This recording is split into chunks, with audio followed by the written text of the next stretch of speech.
یہ کہانی ایک اللہ والے بزرگ کی ہے جن کا ایمان پہاڑوں سے بھی مضبوط اور صبر سمندر سے بھی گہرا تھا۔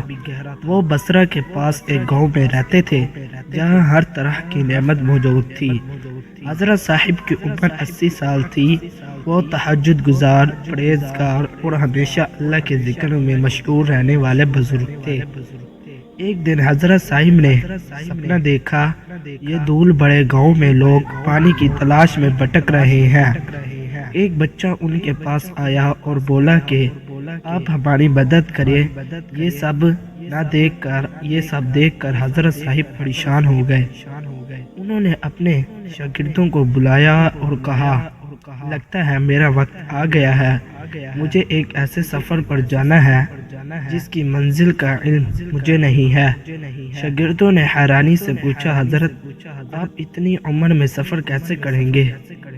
حضرت صاحب مسکرائے اور بولے، اللہ جسے بلاتا ہے اس کے لیے راستے خود آسان کر دیتا ہے۔ حضرت صاحب نے ایک چھوٹا سا تھیلا لیا جس میں ایک پانی کا برتن، ایک لاٹھی اور ایک جوڑا کپڑے کا تھا۔ پھر وہ قبرستان کی اور نکل پڑے۔ سفر کے دوران دھوپ اور گرمی تیز ہو گئی، ان کا پانی ختم ہو گیا، مگر وہ اللہ کی مدد پر بھروسہ رکھتے ہوئے چلتے رہے۔ راستے میں انہیں ایک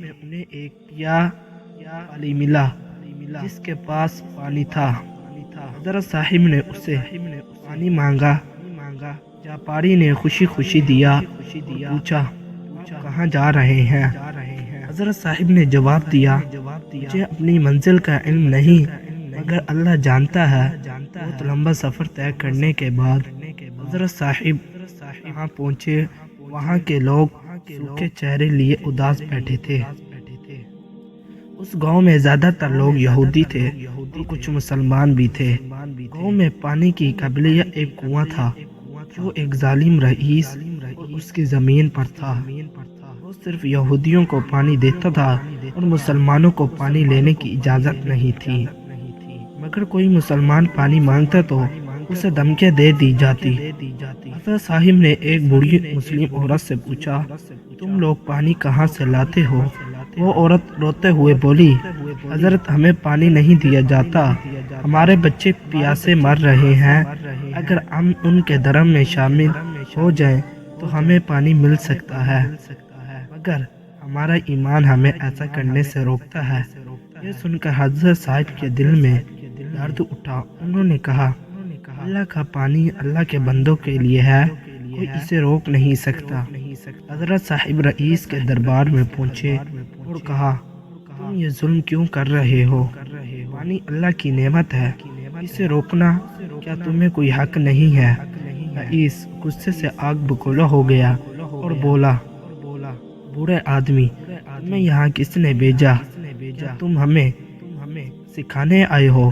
اگر تم ہمارے مذہب میں شامل ہو جاؤ تمہیں بھی پانی ملے گا۔ حضرت صاحب مسکرائے اور بولے، میں اپنے رب سے بے وفائی کبھی نہیں کروں گا، چاہے میری جان چلی جائے۔ یہ سن کر رئیس اور اس کے ساتھیوں نے حضرت صاحب کو قید کر لیا اور انہیں کھانے پینے سے محروم کر دیا۔ گاؤں کے لوگ بے بس ہو کر دیکھتے رہے، مگر حضرت صاحب رات بھر اللہ سے دعا کرتے رہے۔ انہوں نے کہا، اے اللہ، تو سب دیکھ رہا ہے، تو ہماری مدد کر سکتا ہے۔ اگلے دن رئیس کے کنویں کا پانی کڑوا ہو گیا۔ پورا گاؤں حیران رہ گیا۔ رئیس نے غصے میں کہا، یہ اس بوڑھے کی دعا ہے، مگر حضرت صاحب نے کہا، یہاں اللہ کی قدرت ہے، جس نے ظلم کرنے والوں کو سبق سکھایا ہے۔ اب رئیس اور اس کے ساتھی خود بھی پیاس سے تڑپنے لگے۔ آخر کار رئیس حضرت صاحب کے پاس آیا اور کہا، اگر تم ہمیں پانی لا دو تو ہم تمہاری بات مان لیں گے۔ حضرت صاحب نے کہا، میں کچھ نہیں کر سکتا، سب کچھ اللہ کے ہاتھ میں ہے۔ پھر انہوں نے اپنی لاٹھی زمین پر ماری اور اللہ سے دعا مانگی۔ اچانک زمین سے ایک نیا کنواں پھوٹ پڑا جس سے دودھ اور میٹھا پانی بہنے لگا۔ یہ دیکھ کر رئیس اور اس کے ساتھی سجدے میں گر پڑے اور بولے، بے شک اللہ سب کچھ کر سکتا ہے۔ گاؤں کے بہت سے لوگوں نے اس کرشمے کو دیکھ کر اسلام قبول کر لیا۔